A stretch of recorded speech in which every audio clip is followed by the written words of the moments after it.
Hey, here we are. Good afternoon, everybody. This is episode 2 of the Sales Talk Show.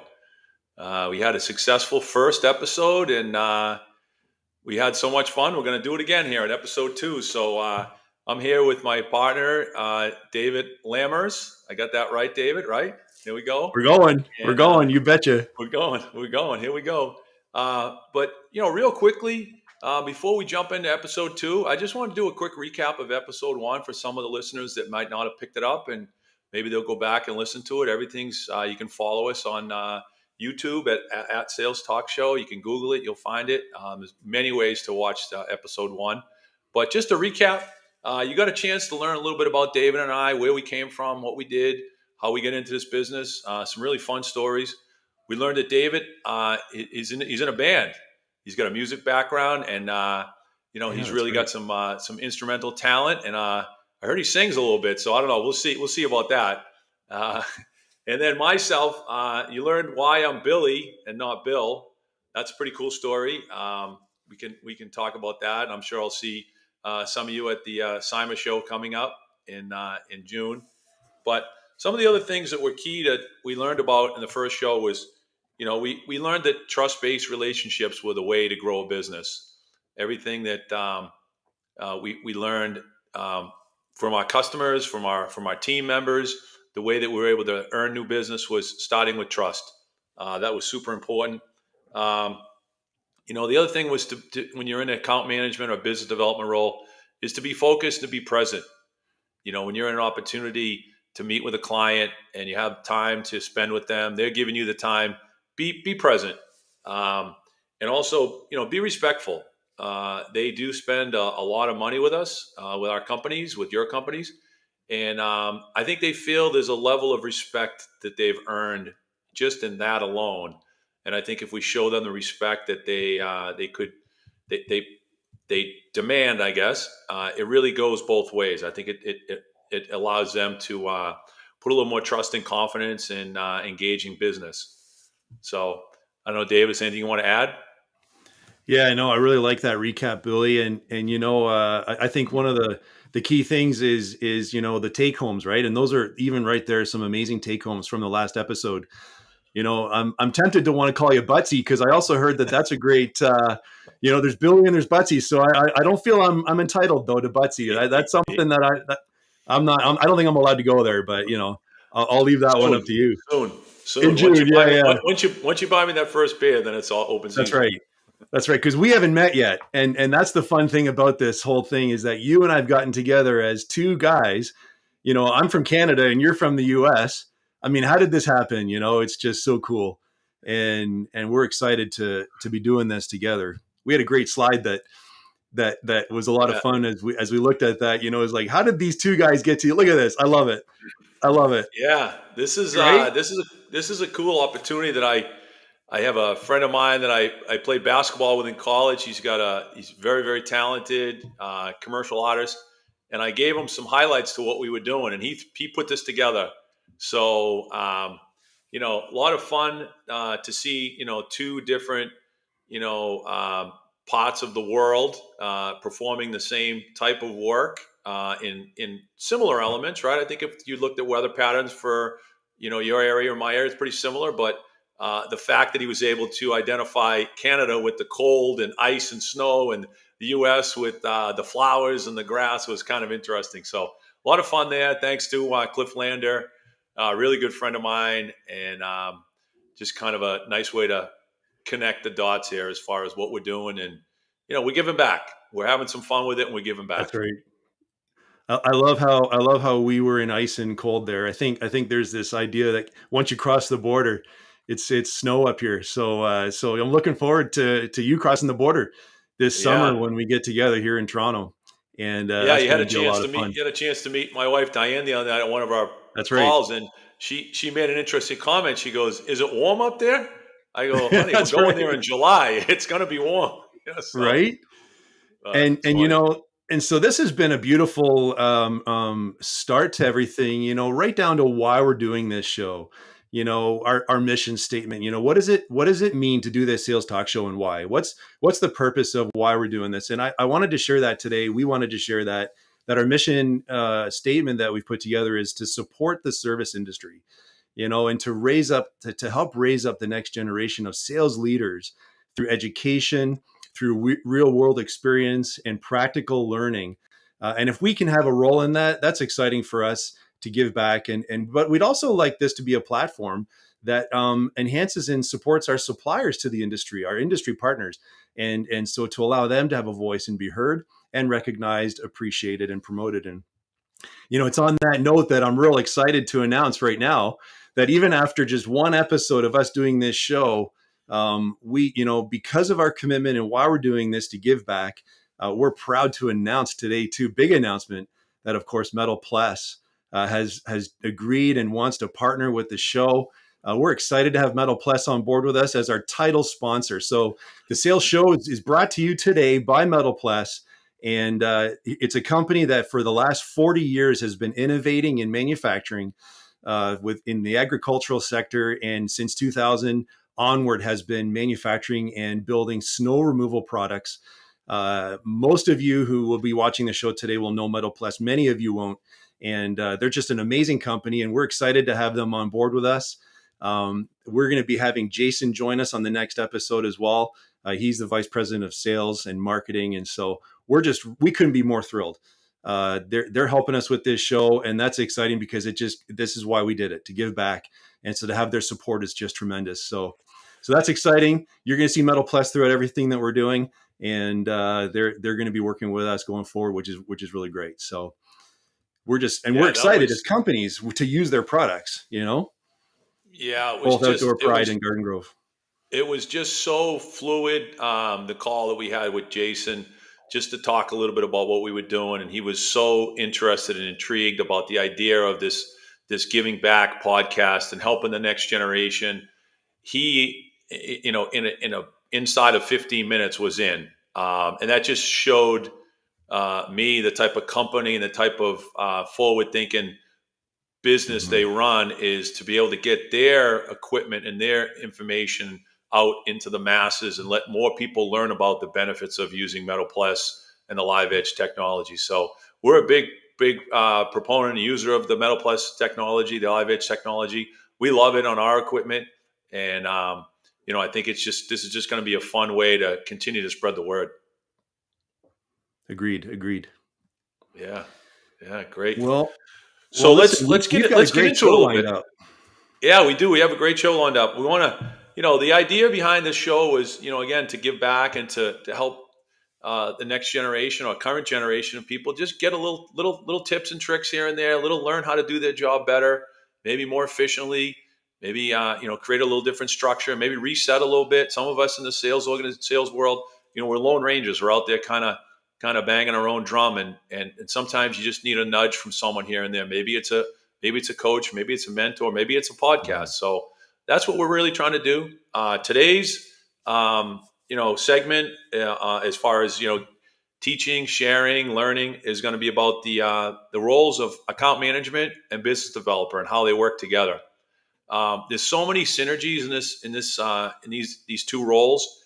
I think they both need to really understand each other's success path, uh, to help each other grow and learn and close business and maintain and secure business, retain business. So, David, I don't know if you want to talk a little bit about um, how you feel this relationship can be most beneficial between these two candidates in your organization. Yeah. Yeah, that's and they're two amazing roles, and they're two very different roles. And I think that that's the key in this first is understanding that these are two very different roles. It's hard to put them together in one, and a lot of companies do try to do that, where the account manager is also the business developer. Um, but they are two different roles. We like to think of them role as account managers being the farming role, working the existing business, the existing customer portfolio, and supporting business development, but really managing and caring for what's at home and what needs to be supported. And the business developer, of course, being the hunting role of bringing in new business and focused on new. And so I want to chat a bit about account manager role, and then we can talk a bit about business developer role and how these two roles are individual of each other, but also how they support each other. The Mhm. role of an account manager is so key for the existing client portfolio. I like to think of it in terms of, the account manager is the home base, protector, the one who is managing and making sure that everything is being looked after, the relationship, the contract renewal, the quality of the work being done on the site, all the communications that are needed, being that support person to our clients. That's a key part of the account manager role, to support the role. And so there's a lot of process in those things that I just described, and you have to break it down. And so I like to break it down in terms of who are those clients that you would call your A clients, and your B clients and your C clients, and not that you would grade them necessarily that way, but there has to be a way to prioritize, because you can't look after them all at once every day, every week. So how do we break it down? I like to look at it in terms of ABC, and that's a great way to break it down. That your A clients are your top clients, they're your key clients. They're the ones who require regular communication, regular site visits, regular interaction. They're spending money. They want to spend money and keep improving their sites, right? So I like to look at it in terms of A clients. We need to meet with them and connect with them weekly. That's a weekly contact that needs to happen. Mhm. I like to look at the B clients as clients that we are interacting with every other week. So these clients, they don't require the same level of communication or maybe the same level of interaction, and they spend money from time to time. So I like to put them into that category of bi-weekly check-ins and bi-weekly Mhm. follow-ups. And then of course C clients being monthly for the same Mhm. reasons, right? Monthly touch points with our C clients. Again, not that it's just the type of client that they are, right? And we're going to talk about that in the next episode, knowing your ideal client. But that's how I like to look at it in terms of the sales process for existing account management work. It's interesting. We do something very similar. It's amazing the conversations we've had and how something just comes out like this. And we haven't had this conversation before, but we Mm, do something very similar where we grade our clients um, pine, oak, and mahogany. So we give love them, it. wood grains, and they mean the same thing. The pine is not as high a quality wood, but it's still something. If it was a C custom, you'd still pay attention to that level. The B is the oak in the middle, and the mahogany is the top customer. So it's a really cool way to look at it. Our account managers have fostered that program, and they're following it pretty diligently. to keep track of those customers as their needs Mhm. arise. Because you're right, the mahogany ones, the A customers, they're needy. They do have needs. They do want to buy more additional services. So it's good to keep in front of them and have meetings with them and make sure that they can, make sure they feel the love. So yeah, I like that. I like that breakdown. Yeah, and their facilities might require that level of service, right? Depending on the number Hmm. of staff that work there or the Hmm. public that are attending or visiting the property, right? It's not just the customer expectation, but it's the demographics of the site that just require that level of care. And Mm. so it's good to go through the process as an account manager and really truly know what are the needs of my client, what are the needs of the sites, and then make sure that we're tailoring our customer service approach and our sales processes to that. Hmm. And that is a really important way for us to be caring for our clients. And like you said at the top of the show, building trust. I just Right. that is where we're going to solidify the relationship and continue to you know mentor our clients in the relationship. They need that from us. They need that proactive leadership and care. Yeah, for sure. Yeah, and I Yeah. think when you have the opportunity to spend time with these customers, um, I think there's a certain amount of time that these customers have that they can dedicate to landscape services. They have a full plate. Commercial property managers, a full plate of things to manage, whether it's interior, exterior, mechanical equipment, some of their other service providers.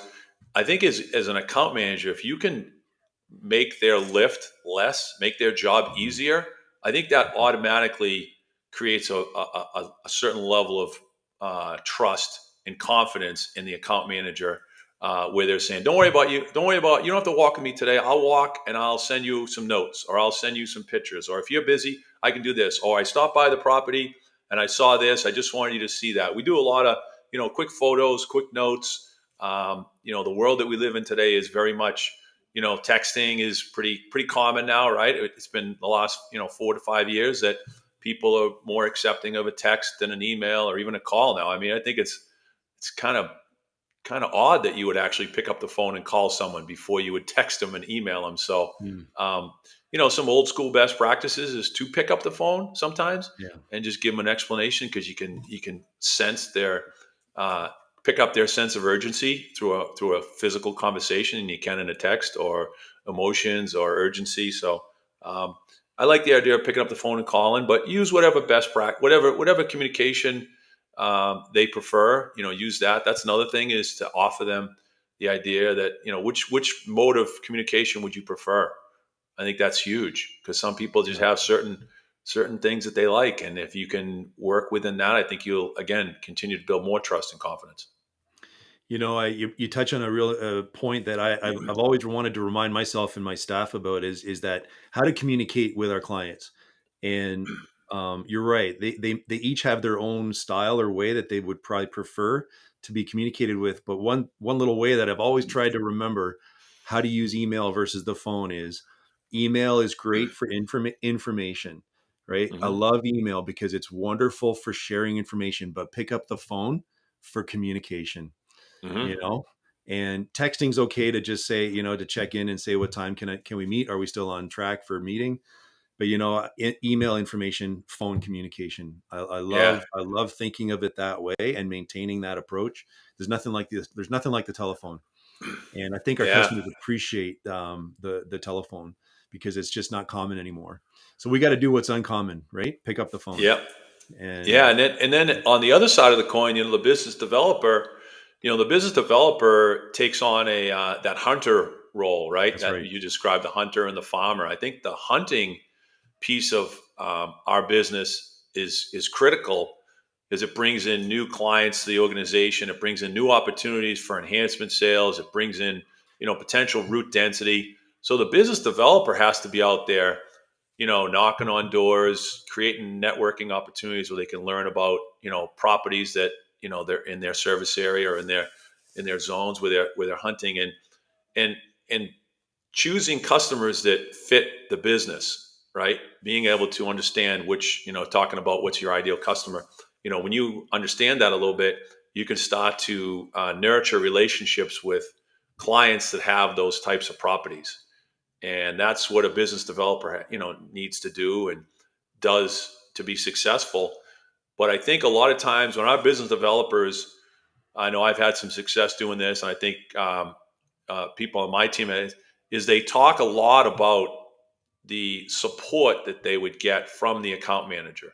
So during the sales communication about potentially signing new work with a client, they talk about, well, when you come on board as an Outdoor Pride client or as a Garden Grove client, you're going to have the opportunity to work directly with our account management team, and they're great at communicating and keeping you up to speed on all things happening on your property. And I think in a lot of ways, companies operate that way, but I don't know as if they, during the sales process, they communicate that to the client. I think they just get lost in the RFP and the scope of work and the kind of the tech and spec questions. When reality is the customer wants to know, I'm not really too happy with what's going on right now. And sometimes that starts with the lack of communication. So explaining to your client that they're going to get outstanding communication from the account management team, whether it's a winter service notification or if it's a summer service notification or if it's just, hey, I did a walkthrough and I saw this. I think that goes a long way with clients. Again, knowing how busy they are, knowing how thinly spread they are with the multiple properties they manage nowadays. It used to be, back when David, back when you and I were knocking on doors, there'd be a person sitting in that building that managed that property. That's That's no right. longer. That's no longer. You'd have to go find that person sitting in Ohio or Florida, right? And you communicate them Yeah, through phone or email now. So that's I right. think That's the right. idea that the business developer can benefit from explaining to the customer the relationship that they have um, with the account management team, I think is a strength of a sale, a new sale. Yeah, and I find that you look at where we're at in the season right now with spring onboarding of new clients. Business development. We've sold new contracts, and we've that handoff needs to be clean, right? And we Sure. got to make sure, right, that we're supporting the onboarding of these of our new clients. Yep. And while account management is engaging with the team, right, the new client and site meetings, business development still plays a role to still circle back and follow through with the thank you. Thank you Hmm. for the business. We've been awarded this work. I think that we need to make sure that we're also having a meeting of thank you, and how is there anything you need now going forward? What are the next steps? The contract details, the Hmm. multi-year pricing. How do you want to handle enhancements? How do you want to handle everything going forward? And here's how we're going to handle it. Here's how our team is already engaging, because of course account management's working with operations for the onboarding of the properties. And so that's a Mm. real dynamic time for business development to also be supporting that process too, and making sure for Oh yeah. everything clean handoff. Right. That's so Yeah. key. Yeah, Yeah. it definitely it could put a strain on the onboarding of the new client. I think that's the biggest point where they call it the honeymoon period. Mm, You come in with all these expectations that you're going to solve. You've told them that you're going to solve their problems, their pain points from their previous vendor. So you come in and it's kind of a bottleneck of all things have to be perfect. And I mm, think you just have to step back a little bit and spread those responsibilities across the organization, whether it's operations, account management, ownership, sales leadership, and the salesperson. There's five people that can help with that onboarding. So I mhm. think if you really focus on the new client and put yourself in the client's shoes of that onboarding window, I think if you hit a home run during that period, I think you could probably stub your toe a little bit going into the next phase. If you had to, the learning curve, if you will, if you have a really strong onboarding, 30, 60 days, if there was a point in time where post, 60 days and you had to, talk to them about, the crew might have scalped one of the lawns in the back, just not knowing the terrain well enough, you'd probably be able to work your way through that. But if you had a week onboarding and that person scalped that lawn, I got to believe it would feel like a bigger problem than it should be. So really Yeah. focus on the onboarding and focus on the team approach of onboarding a new client. I think would be a great recommendation and a great way that the business development team and account management team can work together. one of the things that comes to mind, and we don't script these shows, you and I, right? We're we know what we Yeah. want to share and what we want to talk about, but there's things, that come up. And I look at the time of year it is right now too. We're post contracts, right? We're post, spring onboarding now, and we're into the thick of it.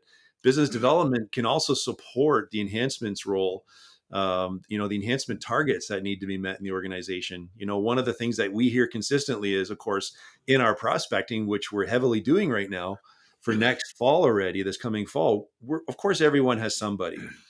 Mhm. We know that, and so, but the benefit of right now is we know you're in contract with someone, but do you have a good enhancements partner?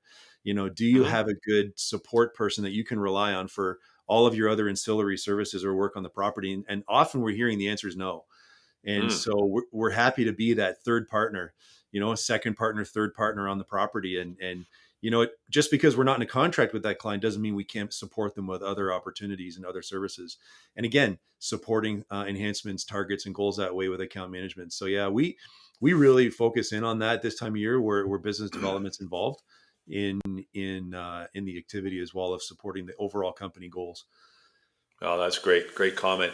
Yeah, We had a bunch of people reach out to us after episode yeah, one, just friends and, family. And, so it was interesting because they did add some thoughts to our initial episode. And we, introduced to them that we were going to be talking about account management and business development. And did they have any specific questions that they might like to see answered? So we did get one from each of us. So, maybe we could share those, David, and, maybe start with. I think it's your question. We start with your question and see if we can answer that sure. question here as a team, and see where it goes. Yeah, let's look at this here. We had a question from Jeremy in Ottawa, and he reached out to me over LinkedIn, and he said he's currently in the process of moving from operations to sales and business development, which is a really interesting transition. Can the two of you talk a little bit about the process of moving from operations to sales? How can I benefit and be effective in my new role? And so would greatly appreciate any advice and what we can share. It's interesting. And for Jeremy, I know you're listening in. And for those of you as well who have gone through this process of, being in operations and now having the opportunity to move over into sales. I just met yesterday with an arborist he moved from operations. He was in on the crew. He was a crew leader, and now he's doing customer service and sales. And so it's a very common movement, I would say, that's consistent in a lot of organizations, and one that I think is really neat actually, because as you take all of what you've learned now being in operations and having done the work, you've really got that opportunity now to be the expert, consultant, if I can use that word, to Mm. the prospecting process and the customer service process. We have the ability to come from as operational experts to be the consultant and then provide the solutions. We know what to look for. We know what to communicate. We know what to ask. And so I think this is actually a powerful movement for those who are in operations and are moving over into sales and business development to be very effective actually in the consultative process and really wear that hat of being a solution provider, right? Being that expert, right? Opinion, right? Advice, everything that's needed. We're not selling services that way. We're supporting our prospect and supporting our client with solutions, right? We can almost just remove the word sales and put the word solutions in there. Mm. And I think that that's the beauty and the benefit of those who have had the opportunity to move from operations into sales, that they now can be more effective in their role that way. Yeah. Um, and just to be a good listener, right? Ask good Yeah. questions, be a good listener, and be able to then explain what their opportunity is and what the solutions can be for what their needs are, and sell to the need, right? Sell solutions that meet their needs. Don't give them Yeah. I something they think. don't need. Yeah. Great question, Jeremy. I come from the operations background. I grew up, through the operations field, and, I know it was a big, big benefit to me once I started, proposing and selling work to clients, because I was able to explain to them, fundamentally what was going to happen. Mm. how the job was going to progress, what to expect. It's like, I don't think the contractor tells you exactly what to expect when he rips your kitchen out and you're going to be like eating in your living room for 6 weeks. I think the ones that do tell you that, I think they're probably more respected. And I think sometimes when there's a major project going on a property, commercial property managers don't quite understand what might all be involved. And as an operations person with an operations background can say, well, Mr. Property Manager, this is what you should expect. I've done these jobs before in my previous role. I know that the first couple of days is going to be pretty messy, so maybe we'll keep all the cars in the back and the dust will be such, and just that little peace of mind. The property manager is like, well, okay, no, this person really gets it. And even though they're in a sales role, they're really speaking from an operations side of the table. So, great question, Hmm. great idea, I guess, to see yourself flowing from an operations position over to a sales and account management, because I think it'd be a nice path for success. Yeah, agreed. Agreed. I Oh, like that's that. great. Billy, Yeah. I think you had a question that came in there as well. Um, that we can Yeah, we can we can chat a bit about. yeah, I'd love to. I'd love to look at that. So, good friend of mine, Andy McDuff with Landscape America, he's listening in. He was asking me to share with the group, and maybe we could both work with this one. But some of the best practices for new business handoff from a business developer to an account manager to actually the operations team. We say account manager, they're kind of taking the communications piece, but the operations team really takes that work and now has to deliver it. Right? They have to live up to all the promises that us salespeople make in the boardroom. Right? That's the arrows we take sometime. Why did you tell them that? We can't do that, right? So you got to be sales and ops have to be on the same page. So I think a best practice that I've seen is to formally explain, but not just explain it in a conversation. Put it in writing. The onboarding process, what to expect. Once you sign the contract, the next thing you'll get is a site walkthrough, or what we do is we call it an in-house pre-job. So in our business development role, our business developers own what's called an in-house pre-job. So they take the job, the maps, the scope of work, everything, and they bring it to our team in a conference room setting, and they look at it on a screen, and they go through the maps, they go through the locations, and it gives the operations group and the account manager a chance to digest the job. And once they digest the job, now they can go out on their own and drive by it and see it and kind of think how they might live it or how it might fit into a route. Operations people are they're very visual, right? They like to see stuff. They like to get out and evaluate it, and then they can put their operations mind to it.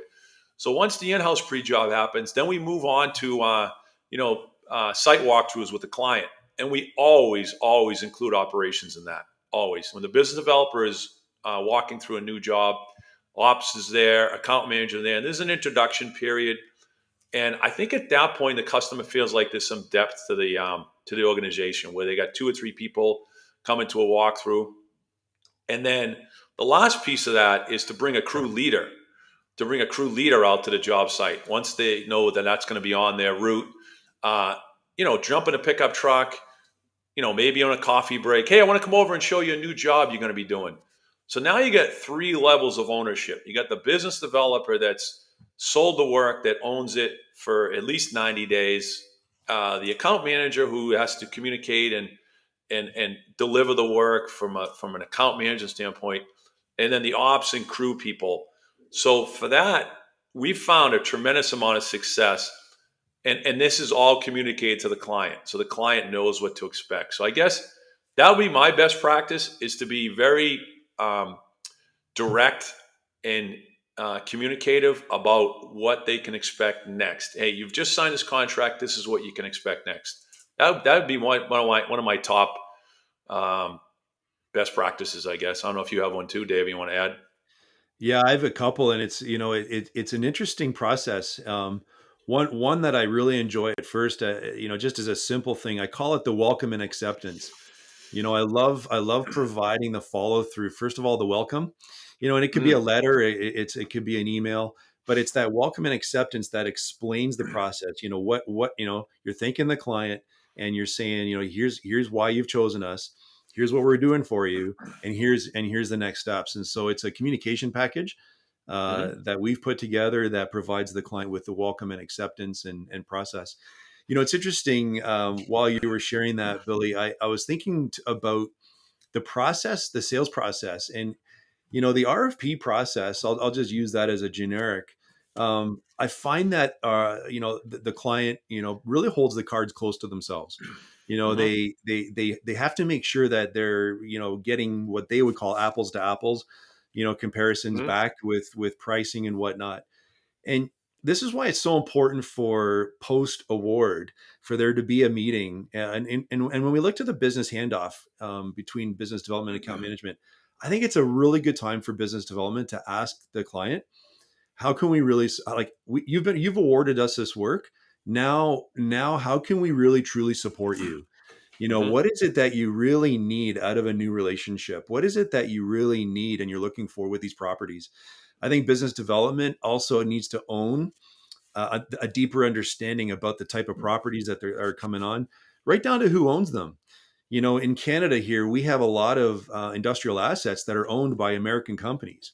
Hmm. And it's an interesting dynamic because, yeah, our Canadian managers here and Canadian property management companies, they know that they're representing their American owners. And Hmm. so, and there are differences between ownership styles between Canada and the US even. Hmm. And so that's a unique thing for us, is understanding what does the owner really envision for the property, and what are the things that we really truly need to be looking for. What is it that really matters to you in this relationship now going forward? And so I Yeah. think that that's a key part of the handoff as well, to I support a love client. the idea. I love the idea about being willing to ask questions at that point, right? At that point, they've Yeah, decided they've hired us, right? Now it's yeah, like it's open season for questions, right? Like there's and no they let more. their guard down. They let their Exactly. guard down so that Yep. they're willing to talk more and to Yeah, share. even Yeah, budgets, right? And if I was a yeah, business developer and I sold a new property and there was an opportunity to have a preseason walkthrough, the first thing I'd be saying is, now, do you have any plans to do any enhancement work? Do you have any opportunity? Do you have a budget for that? How can we best help you? Get the most value for your capital project budget. We talk to a lot of property owners that there's maintenance and operations budgets, and then there's capital money and two different buckets, right? So you could be asking for something that's completely untapped, right? A capital budget could be, unspent. They could be doing deferred maintenance for a couple of years. We took over a campus this past fall that they had been deferring tree maintenance for 3 years. Our business developer and actually our owner was involved. Mark Aquilino walked around the property and said, "When's the last time you did tree work here?" And I'm like, "Well, our previous company never recommended it." And we just finished a couple $100,000 worth of tree work because they asked. That's yeah, all it is. It's not. It's not. yeah. It's not that hard at that point. So, That's right. That's um, right. well, I know we got Mm. another guest coming up, or a guest coming up, which is exciting. And we've had the opportunity to talk a lot to people after this episode one kicked off, and we've all kind of made our way through this industry with different paths.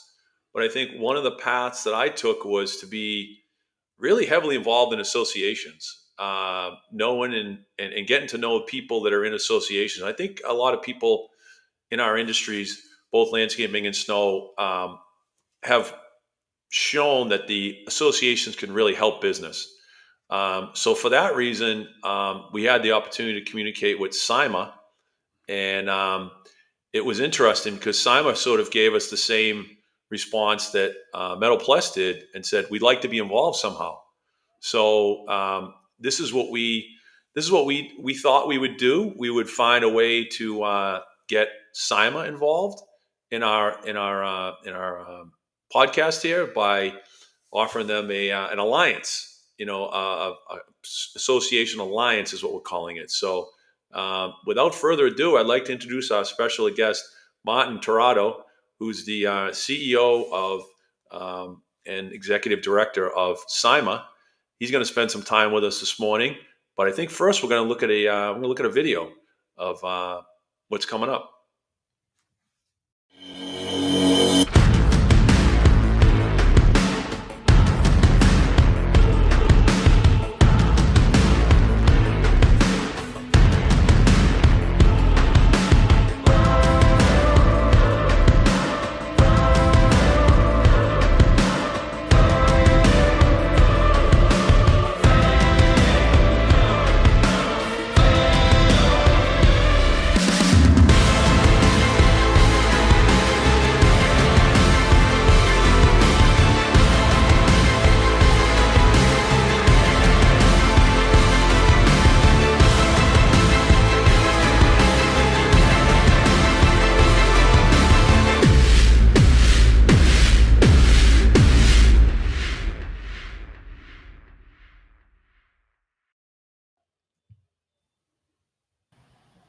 Wow. That was pretty cool. What a great representation of what Cyma Symposium is and has become. Um, welcome, Martin. Great to Hey, have you on. thanks, Yeah. Billy.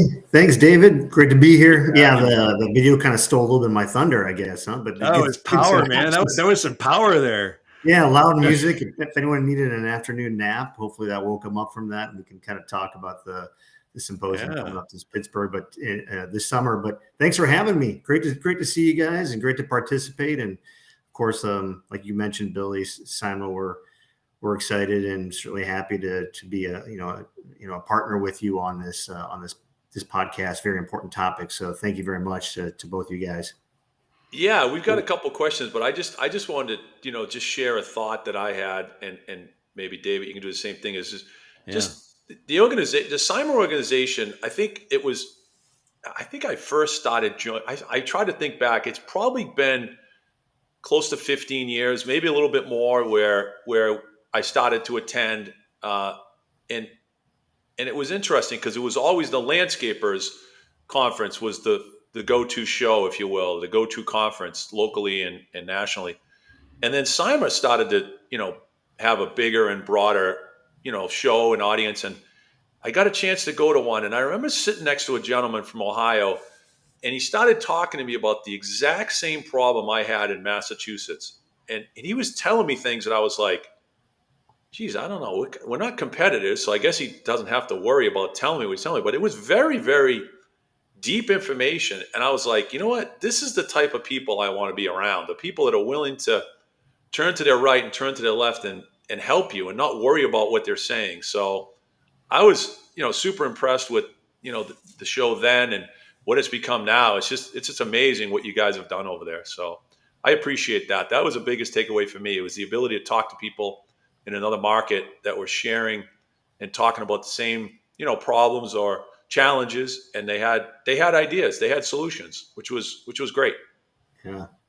Yeah, you're certainly Yeah, I hitting agree. on one of the topics that are reasons that associations and organizations have existed for a long time. Some of them going well beyond 100 years. Simon's been 27, going on 28 years, but it's people with a common background, common interest, willing to meet together and get together and help each other for not only for their own personal and company reasons, but also to Simon was also for the industry in general. How are we kind of advancing the professionalism, the training, the safety in the industry, and that's why we've been around a while and a little while, and we'll continue moving forward for some of those exact reasons. People always kind of use the word like, oh, we're going to go networking. But you don't go to network just to do that. You do it to get an outcome from it. And Mm, Billy, you hit on one right there. You went and met a person, and probably have met multiple people since then with some of these yeah, similar issues. And you helped each other out of some situations that helped you improve. right. I'll never Yeah, forget no, it's getting on a great. plane. Yeah, I know, Yeah, Billy, and you're David, go just, ahead. about reflecting, and I'll never forget, getting on that plane in June. It was the third week of June, and my brother and I got in a plane and we flew to Minneapolis. And, over 10 years ago, we wanted to grow our snow business. We wanted to understand, and we had to leave our business in order to understand how to grow our business. And for me, that was an incredible moment of transition. and the impact of leaving and to grow, right? And then connecting for the very reasons that you just said, Billy, with similar like-minded and folks, right, who wanted to grow their business. And I'll never forget, I was asked the question, what type of business are you? And I started to talk about the type of business we were, and then I kept talking and I kept talking and I kept sharing what we all do. And then all of a sudden I got to the point where I realized I didn't know who we were. And the person I was chatting with said, "Oh, I see. You're everything to everybody. You're trying to be a business that's everything to everybody." And I'll never forget that first trip to SIMA symposium in Minneapolis. I was asked that question: "What type of business are you?" And in that moment, I knew we needed to make a change. And so there's so many take homes, but it requires leaving, where you're at, and it comes with commitment. But it's so powerful. Yeah, so powerful. Yeah. David, I want to build on real quickly though on what you said earlier on this show was this email versus phone calls, and you kind of get on it right there as well too. It's not just that; it's also in person. Don't get me wrong. I think I love virtual events. You can do things like here and Zoom and other platforms much easier and more efficient than you could have. But if you really want to connect, even in that sales process and the connection process, not just the phone, but what can you do when you meet face to face with people and some of your key and core customers? They want to see you because a couple of points you guys touched on earlier too. Billy, this trust and be present. The more you can meet in person with people, your customers are gonna trust you. They're gonna treat you with respect and professionalism. So that's great anecdote. Yeah, I mean, I think we all know that we can't do what we do by ourselves, right? It takes an army, it takes a village. So when you look at the vendor partners that show up at these trade shows, they're there to help you grow your business. They may benefit by selling you equipment, but at the end of the day, if they take the approach that they want to help you grow your business, they're going to grow theirs automatically. You know what I mean? It's almost like hand in glove. So Martin, tell us a little bit about what's coming up at the show this year. It's in Pittsburgh. What can we expect? What's going on? Yeah, so it's it's the last week of June. We always are in the third or fourth week of June, so depending on availability. But Pittsburgh is going to be awesome. We always try to do new things to keep the symposium innovative and unique. And what's the attendee experience? Can you always make the attendee experience a little bit better than the prior year? And if you haven't familiarize yourself with our keynote speaker, Don Yeager. He's a Sports Illustrated author for a long time. He's written several books. He's got just his connections to the athletic and leadership fields is amazing. I heard him speak a year ago. He's got an incredible story where he played a one-on-one basketball game with Michael Jordan, part of like a VIP conference that he got invited to. I hope he does touch on that story at the keynote. It's absolutely incredible.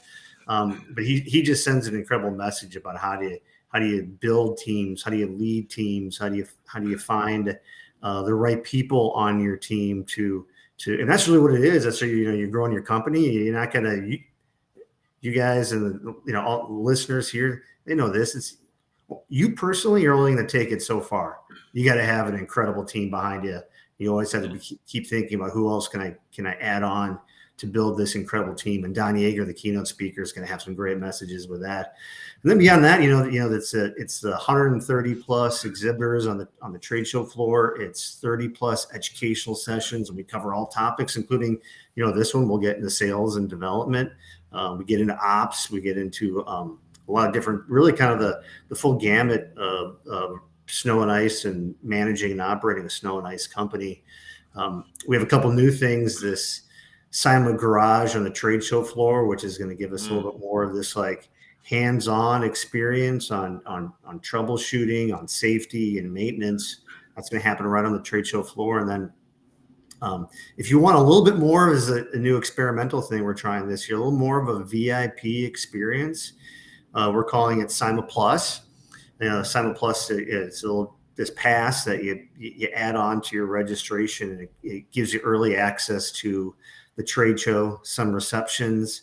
We're going to have a leadership coach who's going to be able to give you some private one-on-one coaching tips that you get with that, and some reserved seating and some of these like VIP type of lounge scenario that if you want to, kind of, you think about enhancing your experience a little bit, you're going to be in Pittsburgh. I strongly encourage you to take part in this SIMA Plus. But always overall, from a bigger picture, I take a look at what the symposium is, and I also think of it as like it's a celebration.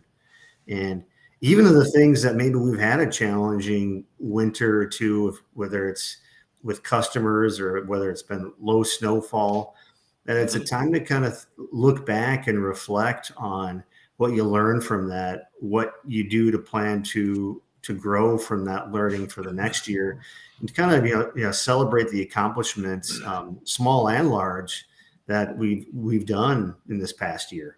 And there's no better way to do that than, again, like you were discussing earlier, just with people that come from similar backgrounds, similar experiences, likewise and mutually shared industry and profession. That's what makes it fun and entertaining.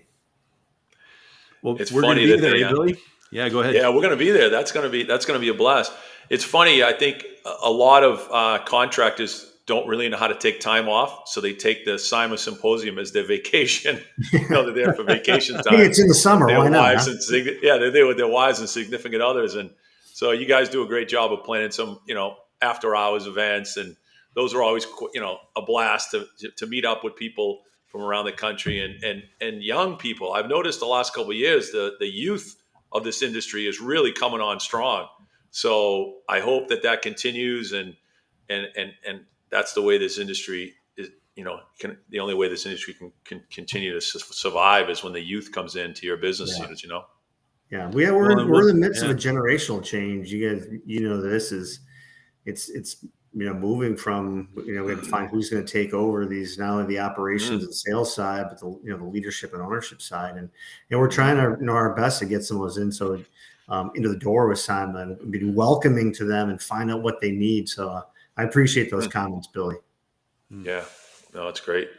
I know there's a couple other things. I did have a chance to spend some time with you and the board. I was invited to join a kind of a planning session, brainstorming for the upcoming symposium, and really, really pleased to see that a lot of stuff we talked about that day. It was a long day in Chicago back in this last summer, but a lot of the stuff that we talked about really, really has been implemented, which is a true testament to your organization. But something that is really interesting to me, and I know David and I are going to help out with, is the business development interest group. Talk a little bit about that, if you don't mind, because I think that's going to be something that could really catapult some of these young business developers and wannabes into the next level for them. Yeah, so we wanted to engage members and stakeholders more frequently than just a couple of in-person educational programs, and we decided last year to start that with virtual events. And we have 4 very specific virtual interest groups. And one of the ones that we just announced and launched, we had one event so far, is this development interest group. And the nice thing about it is you can kind of join as you will. It's not required that you kind of be there like in a peer group, like every week, every month, on a regular basis. You can look at what are the topics that you want to participate and join in, and really so that we're getting people from anywhere from 10 to over 40, depending on the interest group. And I know you may announce this a little bit, but I know that if you guys are going to be on this next one on May 21st at 1:30 p.m. Eastern time. There's information on the SIMA website about it. But again, the idea is like what we talked about with collaboration is, let's get people who are focused on sales and development, how I can get better next year in my sales process and sales training. And let's just exchange some ideas.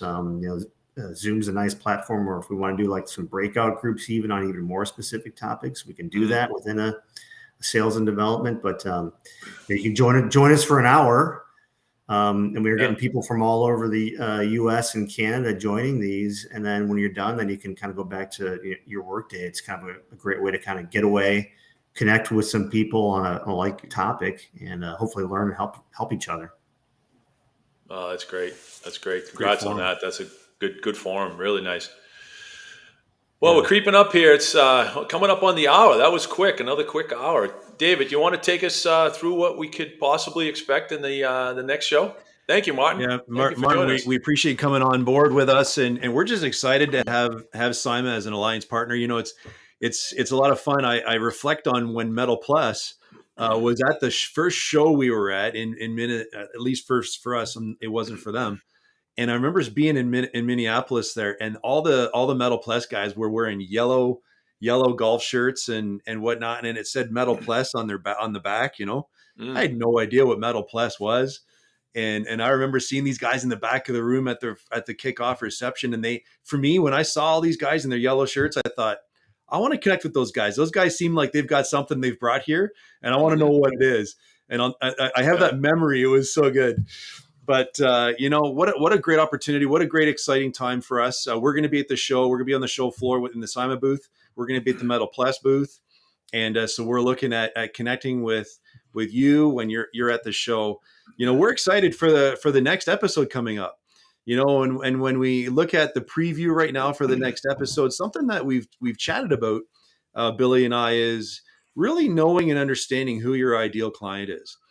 And so something that we want to make sure that we're helping in the industry with is knowing your ideal client. And so our special guest for the next show is going to, of course, be Jason Whitmore, Vice President of Sales and Marketing at Metal Plus. And what a great opportunity to really even hear from Metal Plus and how they have built a product that is truly designed to solve a problem and has brought solutions to the industry. They have truly identified who their client is. Again, their products are not for everybody, and that's very true for our services. We have to remember our services are not always for everybody. And so this is going to be a really great segment that we're going to talk about knowing your ideal client. And of course, having Joe Salimi join us. He's the Executive Director of Landscape Ontario here and leads all of what's happening here. And so we're going to chat about also the July Snow Symposium that's coming up here in July in Ontario as well. So very exciting time. But a great episode coming up on July 13th or June 13th rather. Yeah, that is exciting. It was great to hear from Martin, echoing a lot of the things that you and I believe and feel is important about this industry. Is where can you find this information? Where is this information that should be from a technology standpoint at our fingertips, but it's just not always readily known where to go get it, right? So I think this platform and Martin's platform is just a way in which we can just get this information in the hands of the people, in the minds of the people that need it, right? So yeah, exciting to be going to be at the show. Like you said, we're going to be at the Simon booth. We're also going to be at the Metal Plus booth, talking and engaging with people and, just helping anybody we can. But the next episode, hearing about the ideal client, I think that's something that we as an organization here at Outdoor Pride spend a lot of time on. So I'm really looking forward to sharing some of those thoughts. But hearing from Jason and Joe is going to be really, really, really cool. So, Agreed. but yeah, that's it again. There's a quick hour. We plan for these to be about 45 or 50 minutes, and as salespeople are, they talk too much, right? So we talked our way past the 50-minute time, but really appreciate everybody listening in. The comments, keep them coming. If you didn't get a chance to listen to us live today, it's going to be on replay on YouTube and also on Twitter, as well as LinkedIn. We'll have it posted again on a follow up. So if you have any questions, I know a couple people might have reached out with questions. Continue to reach out through the different channels, through LinkedIn or wherever, and if we'll get back to you. We're happy to give you some feedback on what you're trying to learn through the question. Yeah, very good. Thanks, everyone. Awesome. Great being together. Thanks. Have a great day. Thanks, Billy. Keep Take on care. trucking. See ya.